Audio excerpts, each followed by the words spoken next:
Sligo Adventure. Some trips are planned, others unfold. This one did both. What began as a journey to celebrate a friend's wedding in County Sligo quickly became something much more. A 7-day immersion into everything that makes Ireland unforgettable. Golf courses shaped by the wind and time, pubs that feel more like a living room than businesses. Music that doesn't need a stage, weather that refused to cooperate, and somehow makes the experience better because of it. At the center of it all was something simple: the people. From conversations over perfectly poured Guinness to late nights that turned into early mornings, every moment carried the same thread: connection. The kind that doesn't require effort, just a presence. Whether it was walking in the dunes at Strand Hill, standing in centuries-old Abbey, or slipping quietly out of a pub in a perfectly executed Irish goodbye, every chapter added to the story that couldn't have been scripted. This journal isn't just a travel log. It's a reflection on what happens when you lean into an experience, when you accept the weather, trust the detours, and say yes to one more pint. One more story, one more stop. Sligo delivered all of it, and then some. So pour something worth sipping, settle in, and enjoy the journey. Cheers. Brian Bailey, founder of Golf Cask and Greens and Grain Society. Day 1. The journey begins. We lifted off from Dulles Airport at 10:30 p.m. on Wednesday night with a clear mission: get to Ireland, get to Sligo, and celebrate our friend Lorcan. Golf Cask's unofficial ambassador of doing things the right way. Golf first, pub second, repeat as necessary. Traveling alongside of me was my daughter, an intern, Macy, equal parts navigator and energy reserves for what would become a 36-hour test of endurance. The flight itself behaved until the landing, when Dublin greeted us with winds that tossed the plane around like a loose range ball. There's a special kind of clarity that comes mid-turbulence. You start mentally organizing your life, your finances, and your regrets. But the pilots stuck the landing like seasoned pros. On cue, the Irish weather followed up with a major downpour, just to make sure we didn't get any romantic ideas about sunshine. Running on fumes and stubbornness, we pushed through to Conley Station. It had beautiful chaos, travelers moving in every direction, bags rolling, announcements echoing, before boarding the train west, thanks to Anita's spot-on planning. As the city gave way to countryside, Ireland unfolded in all its glory. Green hills, grazing cows, and an overwhelming population of sheep that seemed to outnumber humans entirely.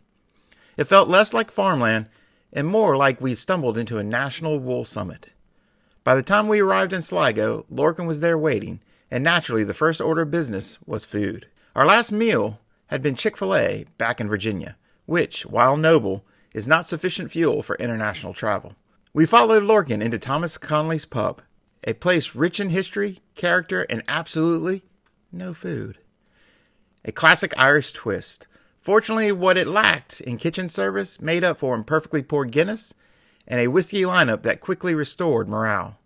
A West Cork 12-year-old bourbon barrel finish did its job beautifully. Smooth, rich, and exactly what was needed to steady the ship. With hunger still in play, we were directed across the street for Toasties, sending Macy and me out like two determined explorers on a sandwich expedition through Sligo. We returned victorious, settled in with our improvised feast, and for a moment everything slowed until the news came through of a shooting at Macy's college back home. She was safe with me, but it cast a quiet weight over the table, a reminder of how quickly joy and concerns can collide, no matter the distance. Afterward, Lorcan brought us to Strand Hill, where our apartment overlooked a stretch of Ireland that didn't feel entirely real. Dunes rolling in the Atlantic, waves crashing beside a golf course that looked carved straight out of the landscape. It was the kind of place that almost justified being completely exhausted. We had just enough time to attempt the old age traveler's gamble: stay awake or risk derailing the entire trip, but gravity nearly won. Still, we rallied. Breeze Pub delivered exactly what an Irish wedding reception should: an open bar and a steady stream of pizza that removed any remaining discipline from the evening. It wasn't a win for the waistline, but the battle had been surrendered years ago. And the reward was worth it. The night unfolded with new faces, familiar laughs, and the unmistakable energy of a proper Irish celebration. By the time we made the walk back to the apartment, it was 10 p.m., marking 36 hours awake, fueled by questionable food choices and far more respectable intake of Guinness and whiskey. Day one in Ireland was complete, written in equal parts fatigue, laughter, and gratitude. And somehow the next chapter was already raising the stakes, a wedding in a castle. Day 2, the wedding in a castle. Day 2 in Sligo began the way all great travel days do, slightly disoriented and fully committed. After a much-needed night of sleep, we were up at 8 a.m. local time, which, for my internal clock, might as well have been the middle of the night back home. The morning soundtrack featured groomsmen gathering for a round of golf, and while I was technically invited, I operated under a simple personal policy. If the temperature dips below 50 or climbs above 90, I transitioned from participant to highly supportive observer. Strandhill that morning clocked in at a brisk 36 degrees, feeling more like 23, with sideways rain thrown in for character. The Irish, however, treated it like a postcard day and marched onto the course without hesitation, as if the wind and the cold were merely optional obstacles. I took the wiser route, settled in with a hot mug of Barry's tea, watched the chaos unfold from the warmth of indoors, and getting a bit of golf cast work done while the lads battled elements that could make a 3-putt drift mid-roll. Decision confirmed. No regrets. The pace of the day picked up as Macy and I got ready for the wedding at Castle Marquee, and for once, I willingly entered into a truce with formal wear. The setting alone made it worthwhile. Castle Marquee looked like it had been lifted straight from a dream. Stone walls, sweeping green grounds, the sheep casually roaming as they had been cast for the role. The ceremony began at 3, and it carried all the hallmarks of something meaningful. Music, readings, quiet emotion, and just enough misty eyes around the room to confirm it mattered. The couple were brilliant, the atmosphere genuine, and for a brief stretch, everything slowed. Then the doors opened. And with that, the Irish wedding shifted gears entirely. We stepped into the reception, and the tone transformed. Laughter grew louder, glasses filled faster, and the room took on an unmistakable hum of celebration. Conversations picked up instantly. Old stories resurfaced, some polished by time, others enhanced by imagination. And I soon spotted what every golf-cast traveler instinctively looks for: the bar. Tucked quietly off to the side, it became the center of my unofficial field research for the evening. The selection didn't disappoint. I started with a Drunchambeau sherry cask, rich, smooth, layered with sweet spice, and good enough to warrant a second pour, strictly in the name of evaluation. Then came Author 14, a high-proof expression with a bold raisin and nut profile that demanded attention, followed by Tipperary, offering depth and character from just south of Dublin, and then, like any good journey, I circled back to something familiar. Power's Irish whiskey, light, approachable, with a subtle coconut note that makes it dangerously easy to enjoy, especially twice, or 3 times, or more. Dinner arrived as a welcome pause. 5 courses, wine flowing, laughter building, and plenty of quick check-ins back at the bar, with friends equally dedicated to the evening's research efforts. Eventually, the staff gently redirected us, signaling the next phase of celebration. Translation: you've had your run here, now it's time to keep it going somewhere else. We were ushered into the dance hall, which, in a move of pure Irish brilliance, featured not only 1, but 2 additional bars. 1 for cocktails, 1 for beer. At that point, it was clear this wasn't a wedding. It was an endurance event dressed in formal wear. The night settled into a rhythm: cocktails, dancing, whiskey, repeat. I checked the time and realized we had been on site for nearly 12 hours straight. That's not a reception, that's a full day commitment. Eventually, I turned to Macy and delivered the only sensible conclusion. It was time to pull the ripcord. We grabbed a taxi back to Strandhill. Grateful, slightly exhausted, and impressed we were still standing. There's something about the Irish culture that stays with you. Conversations come easy, stories grow better with each telling, and there's always a quiet pour nearby to bring it all together. They know how to do weddings, no question. But the receptions, that's where the real magic happens. Cheers to day 2 in Sligo. Now on to whatever day 3 has waiting. Exploring Strand Hill. Day 3 in Sligo arrived with a slower rhythm, as if the body and mind had finally called a temporary truce after 2 days of full-throttled celebration. That's the natural consequences of 12 hours of Irish wedding receptions, powered by great friends, flowing Guinness, and a scientifically generous approach to whiskey sampling. The Atlantic air drifted through the Strand Hill, did its best to wake us, but the morning unfolded at a deliberate pace. Macy and I followed a simple protocol. Coffee first, conversations later. The previous days had delivered a whirlwind of ceremonies, laughter, and late-night storytelling, and now the system needed a gentle reset. We found it where you would expect, on the beach. A walk along Strand Hill shoreline brought us face to face with the Atlantic in all of its moody glory. Waves rolled in steadily beneath a blanket of gray sky, the wind carrying the unmistakable salt air that seems to clear the mind better than anything in a cup. There's something grounding about standing on the edge of the world, where the ocean reminds you it's been there a long time before you and will be there long after.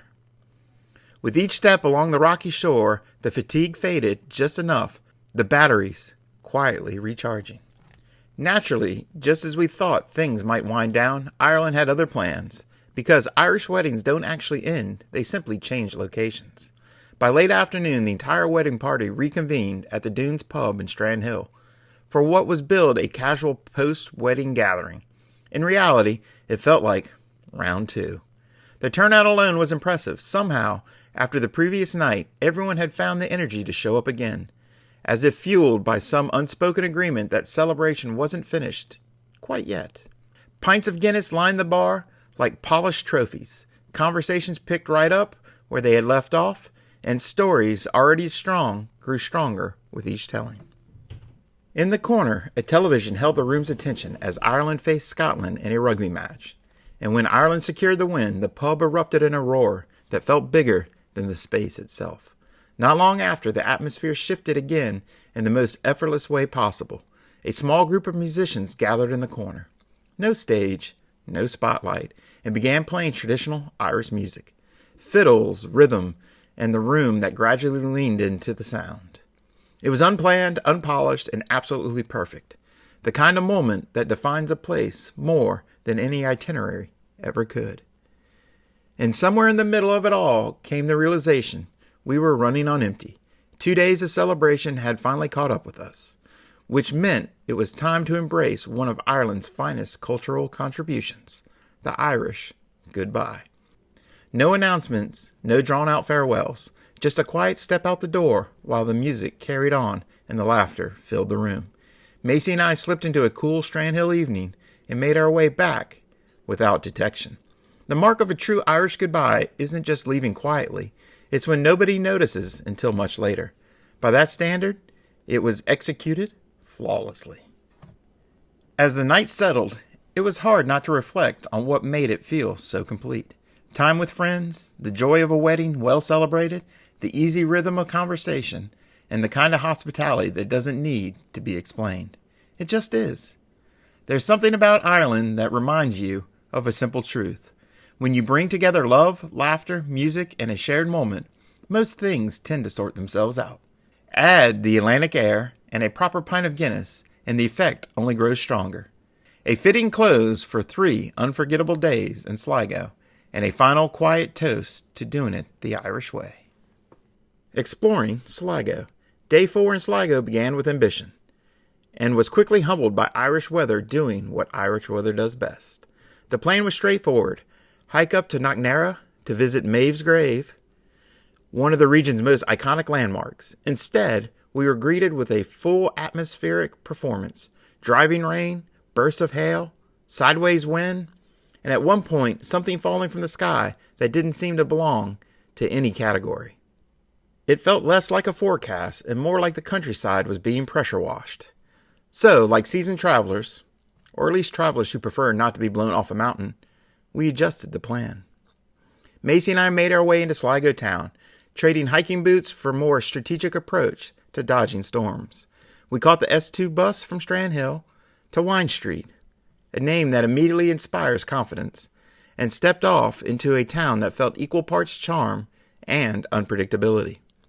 With Thomas Connolly's pub serving as my unofficial compass point, we navigated the streets and found ourselves just a short walk away from the Sligo Art Museum.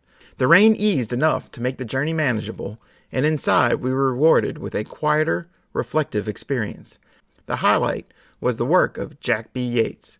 Those paintings seemed to capture Ireland not just as a place, but as a feeling, something more grounded and slightly dreamlike. It was a welcome pause from the chaos outside. When we stepped back onto the street, we debated whether we had a window to reach Sligo Abbey before the next round of weather rolled in. As if on cue, the clouds parted and the sunlight broke through like it had been granted a temporary visa. Taking that as a signal, we moved quickly, and somehow perfectly arriving at the Abbey under clear skies. Dating back to the 1200s, Sligo Abbey carries a quiet presence that doesn't need explanation. Stone arches, weathered gravestones, and a stillness that makes you feel like you've stepped into another century. It wasn't a museum experience, it was something you walked through, something you felt. Hunger eventually made itself known, and we began to search for food, only to discover that nearly every pub in town had shifted to a Mother's Day menu. Options were limited, but spirits remained high, aided by a few well-timed pints while we recalibrated. A sandwich shop ultimately saved the day, providing just enough fuel to keep us moving as we continued exploring, wandering into whiskey shops, stepping through pubs, and quietly adding to what is becoming a very respectable list of golf cask pour decisions. Sligo, it turns out, doesn't lack for character or for a good pour. As the afternoon wound down, we made our way back towards the bus stop, conveniently located near my well-established North Star, Thomas Connolly's pub. It would have been borderline disrespectful not to stop in. While waiting yet for another shift in the weather, I settled in with a Drochambeau port cask, while Macy struck with her trusted half pint of cider. Outside, the rain returned with enthusiasm, joining briefly by hail, as if to remind us who was really running the schedule. When a break appeared, we moved quickly, catching the bus just before the skies opened again, and arriving back in Strand Hill moments ahead of the next downpour. By then, the pattern had emerged. All day long, we had managed to move between storms, never quite getting caught in the worst of it, timing our steps like players in a quiet game of weather roulette. The only reasonable explanation was that something or someone was looking out for us. Maybe Sligo Abbey had a say in it. The day still had one more chapter. That evening, our friend Lorcan and his new wife Claire picked us up and brought us out along the Strand in Strand Hill, where dinner turned into another classic Irish night, pints of Guinness, pours of Jameson Copper Crows, and eventually a return to Powers and Powers John Lane as the conversation deepened and the laughter came easy. It was the kind of evening that doesn't need an agenda, just good people, a table, and time. As we finally called it a night, there was a quiet appreciation for how the day had unfolded. Plans had changed, weather had dictated the pace, but somehow everything fell into place. That seems to be the unspoken rule in traveling in Ireland. If the weather doesn't cooperate, the people and the whiskey will more than make up for it. And so far, they haven't missed once. Hitting the links and pubs, Day 5 in Sligo finally delivered what every golfer hopes for a trip like this. A true day on the links. The morning began at County Sligo Golf Club at Ross's Point, where what could have been a quick introduction turned into something far better. Sitting down with manager David O'Donovan, we found ourselves immersed in the story of the club, its history, traditions, pennants, and the subtle realities of how the courses play when the Atlantic decides to have a say. From there, we drove the course hole by hole, talking strategy while taking in the landscape that's difficult to put into words. Rolling dunes, sweeping ocean views, and a layout that invites confidence just long enough to humble you. It's not just a place to play golf, it's a place to feel it. Later, I made my way back to Strand Hill Golf Club for a second look. Smaller, a bit more unpredictable, but equally memorable. The views alone are enough to distract you mid-round, the kind that make you pause and question whether you should even keep score. From there, the day shifted once again as our friends picked us up for a lunch and visit to the rock graves scattered around Sligo. It's another reminder that this part of Ireland, history isn't preserved behind glass. It is woven into the landscape. Everywhere you turn, there's something ancient, something grounding, something that makes your own timeline feel very small by comparison. By the afternoon, we settled into our new Airbnb in Dorley Park, tucked along a quiet river walk, just a short stroll from downtown Sligo. For the first time all trip, we did something completely unexpected. We stayed in and cooked. Nothing elaborate, just grilled chicken, couscous, and green beans. After days of pub fare and steady pints, it felt like hitting the reset button. Simple, familiar, exactly what was needed. Of course, in Ireland, a reset rarely lasts long. The plan was innocent enough, head into town for just one pint. At McLean's pub, things felt calm and easy. A Guinness for me, a half pint of cider for Macy, and the sense that maybe, just maybe, this would be an early night. Then came the sentence that changed everything. "Let's jump in the car," Lorcan said. "I have another pub we need to visit." 20 minutes later, we were back in Strand Hill, at the Dunes pub, and I turned to Macy and said, "I think we've been kidnapped." Not a bad outcome, as it turned out. It was open mic night, and the place was alive. Music filling the room, conversations overlapping, and that unmistakable Irish energy that doesn't ask for your permission. It just pulls you in. A few more pours, a few more stories, and time did what it always does in a good pub. It disappears. Before we knew it, another full night had unfolded without much effort at all. Eventually, we called a cab, made our way back to Dorley Park, and powered down with the realization that the next day wasn't just another entry into the travelogue, it was St. Patrick's Day. And if the first 5 days had taught us anything, it was this: there is no such thing as a quiet day in Ireland. Recovery mode was officially in effect, whether we were ready or not. St. Patrick's Day. Day 6 in Sligo carried a different kind of energy, the kind you feel before the day even begins. This wasn't just another stop on the journey, it was St. Patrick's Day. And for Macy and me, it was our chance to experience it in the way it was meant to, right here on the west coast of Ireland. We started the day with what might have been the smartest decision of the entire trip. We slept in. After 5 straight days of golf, whiskey, and wind, and late nights, it wasn't indulgence, it was survival. Eventually, we got ourselves moving, grabbed a late breakfast, and made our way into downtown Sligo, with no real plan other than to be part of whatever was about to unfold. As first-time parade strategists, we made a bold tactical move. We picked a random spot and committed. Somehow, against all odds, we landed in a prime position. Groups stopped directly in front of us throughout the parade, turning what could have been a casual viewing into a front-row experience. Dancers, bagpipes, surf groups, community teams. It felt like the entire county had showed up in full color and full voice. At one point, even the fire brigade made an appearance, drawing the crowd in with a display that had everyone leaning forward just a bit more. For nearly 2 hours, the streets stayed alive with movement and sound, and by the end of it, we were equal parts entertained and slightly frozen, an Irish rite of passage.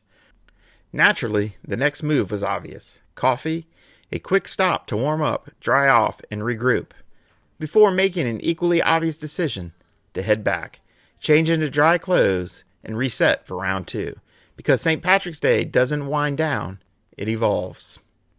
The second half of the day belonged to the pubs. We worked our way through the town, stepping into places like Maeve's Pub, Kennedy's Bourbon Bar, each offering its own version of celebration. Every door opened into a slightly different scene: laughter, music, pints being poured, conversations in full swing. There's a rhythm to it, an unspoken understanding that today isn't about rushing, it's about being part of it. Dinner came at Hook Seafood, exactly the kind of meal you'd want after a full day on your feet. Simple, fresh, and perfectly timed. From there, we wandered again, this time letting the sound guide us. Traditional Irish music spilled out of the pubs and into the streets, drawing people in without invitation. No tickets, no schedule, just musicians playing and a crowd forming naturally around them. It's one thing to hear about Irish music. It's another thing entirely to walk into it. At some point, we made a rare executive decision. We pulled the ripcord early. With travel on the horizon, we chose, for once, to act like responsible adults. Day 6 wasn't about pushing limits. It was about taking it all in. Culture, community, music, and a shared experience that felt both personal and universal at the same time. St. Patrick's Day in Sligo delivered exactly what you would hope for. And then a little more. And just like that, the trip began to ease towards its final chapter. The journey may be winding down, but the stories were only just getting started. Heading home. Day 7 marked the end of our Sligo journey, and I'm writing this now from the Golf Cask Whiskey Bar, which tells you everything you need to know. We made it home. Barely, but successfully. The morning started like a well-executed game plan. Multiple alarms set, no chances taken. This was not a day to oversleep. We approached it like football. Stay ahead of the chains, avoid mistakes, and keep moving forward. We packed up and cleaned the Airbnb at Dorley Park, which turned out to be an absolute gem. Prime location, right on the River Walk. If you're headed to Sligo, this one's worth locking in. From there, we grabbed a cab, driven by a bubbly, easygoing driver who made the ride feel effortless. And in true Irish fashion, the weather decided to put on a show. Blue skies and sunshine, not a cloud in sight. Of course, the one day we're leaving. The train to Dublin brought us its own entertainment. Behind us, a woman sang along with her headphones, like she was auditioning for West End, fully committed and completely unbothered. Across the aisle, a loud British man held court with his friends, projecting his voice like the entire train had paid admission. Between the two of them, the ride was anything but quiet. We rolled into Connolly Station on time, which, at this point, felt like a small victory. We grabbed a cab to the airport. This driver had a different style, heavy on the gas, heavy on the brakes, like he was trying to recreate the flight turbulence on land.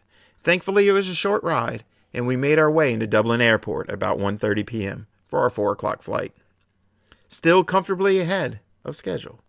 Security was mostly smooth, aside from my bag getting flagged for the Zoom recorder. Apparently, it raised a few eyebrows, but the Irish agent handled it with humor. And we were through without much delay. Then came one of the best parts of any international trip, airport whiskey shopping. I picked up a Dingle single malt and a Connemara 12 for friends, Irishman Harvest for my wife, our go-to table whiskey, and a replacement John Powers Lane cask, after a previous bottle met its unfortunate film-related demise. And because restraint isn't really part of the program, I added a wild card, Writer's Tears Tequila Cask. With souvenirs in hand, we cruised through U.S. Customs, grabbed a sandwich and a coffee, and settled in at the gate. Nearby, a few travelers looked like they had extended St. Patrick's Day just a bit too far, making frequent visits to what we'll politely call the porcelain recovery stations.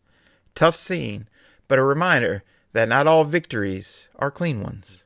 Boarding was on time, credit to Aer Lingus, and we hit the jackpot with empty seats next to both of us. I spent most of my time watching Hijack on Apple TV, which, in hindsight, a bold choice while sitting on a plane, but a solid show nonetheless. We landed in Dulles about 8:30 p.m., moved through the airport quickly, and somehow got our bags faster than ever before. For a brief moment, I felt like everything was going perfectly. And then reality showed up. A long wait for the shuttle bus, a minor disagreement about where we parked, a short but determined search mission. Nothing major, just enough friction to remind us that we were no longer on Irish time. Eventually, we found the whiskey mobile, fired it up, and made the 2-hour drive home without issues. And then came the real welcome. Oliver. Full speed, off the chain, tail-wagging chaos. Pure excitement. It took a solid 30 minutes to bring him back down to earth, and honestly, I wish I had even a fraction of that energy after a full day of travel. Now it's time to reset, back to Eastern Standard Time. Back to the grind, back to building Golf Cask into the #1 destination for golf, whiskey, and cigars in the world. This trip had everything: golf, whiskey, weather, stories, people, and those moments you can't plan, but never forget. And tomorrow, that feels like the right time to step back and reflect on what it all meant. Until then, cheers, and thank you for coming along the ride. Reflection of our trip. Looking back on 7 days in Sligo, Ireland, it would be easy to chase the highlights. The kind you list off for friends when they ask you how the trip was. The links at Ross's Point. The Atlantic rolling into Strand Hill like it had somewhere important to be. A castle wedding that felt suspended in time. The whiskey. The music. The pubs that somehow always seemed to be exactly where you needed them. And yes, all of that delivered, but the truth is, none of it is really what stays with you. What lingers, what quietly follows you home, is something much less obvious and far more meaningful. It's the way the Irish move through their day, or maybe more accurately, the way they don't rush through it at all. There's a presence to it, a steadiness, a kind of unspoken agreement that wherever you are is exactly where you're supposed to be. You feel it most in the pub, but not for the reasons people expect. It's not about the pint itself, though it certainly doesn't hurt. It's what happens around it. The pub isn't just a place, it's a rhythm. You walk in, and there's no urgency pulling at you, no silent pressure to move along. Conversations don't have finish lines, stories don't need a point. They just exist, unfolding naturally, pulling people in as they go. At some point, without noticing when it happened, you're no longer sitting at your table. You're part of the room. A stranger leans in, adds a thought, tells a story, and suddenly they're not strangers anymore. There's no introduction necessary, no formal bridge between people, just a shared moment that grows into something more. And that's when it becomes clear. The drink was never the focus, the connection was. Every pint seems to arrive with a story attached, and every story, whether it's polished or half remembered, gets better with each telling. Not because it's more accurate, not because it's more alive. There's no obsession with getting it exactly right. It's about being part of it, contributing to it, keeping it moving. It's storytelling as a living thing, not a finished product. Time itself feels like it loosens its grip. A 12-hour wedding reception passes without a single glance at a watch. Afternoons stretch and then disappear, leaving behind only the feeling that you were exactly where you needed to be. Back home, we tend to treat time like something to manage, to optimize, to win against. In Ireland, they let it breathe. They experience it instead of measuring it. And because of that, nothing feels wasted. Even the weather, wild, unpredictable, and at times completely unreasonable, somehow fits into the rhythm. 1 minute it's rain coming sideways, the next it's hail. Then wind strong enough to make you question your putting stroke, followed by just enough sun to keep your hopes alive. And yet, it never feels like a disruption. Plans shift, routes change. You step into a pub, order a pint, and let the day take a different shape. There's no resistance to it, just an understanding that conditions don't have to be perfect for the moment to be so. From a golfcast perspective, it reinforced something that's easy to say, but harder to truly live out. Golf and whiskey aren't destinations. They're a doorway. They create space for conversation, for connection, for something unscripted to happen. Standing on a windswept links course or sitting quietly with a pour of Power's John Lane, the common thread was never the activity itself. It was the people. It was the shared experience that formed around it. That's what Ireland gets right. It's not complicated. It's not something you need a system for or a checklist to follow. It's simply a choice to slow down, to be present, and let moments unfold instead of trying to control them. To value people over productivity. To say yes to one more story, one more laugh, one more round. Not because you need it, but because you understand what it might become. Because it's rarely just one more. The trip may have started as a wedding, but it turned into something entirely different. A reminder that the best experiences aren't carefully constructed, they're shared. That the stories worth telling aren't planned in advance, they're lived in real time. And maybe, just maybe, that we have made things more complicated than they need to be. At Golf Cask, that's the part worth holding on to. Not just the golf, not just the whiskey, but the feeling behind them. The idea that it's okay to pause, to sit a little longer, to actually take in the people you are with at the moment you are in. Because, when it's all said and done, That's what stays. Ireland understands that, and if we can carry even a piece of that forward in what we build, what we share, and how we show up, then we're on the right track. Cheers to Sligo, cheers to the people, and cheers to just being a little more human along the way. As we close the final page of our Sligo adventure, thank you for walking the fairways, sharing the pours, and soaking in every moment along the way. These journeys aren't just about golf or whiskey. They're about slowing down, connecting, and truly appreciating where you are and who you're with. If this kind of experience speaks to you, or if you'd like to join us on future trips, we'd love to have you alongside us. Come be part of golfcast.com, where we're chasing great rounds, great spirits, and even better moments. Cheers. Cilantro. Brian Bailey, founder, Golf Cask.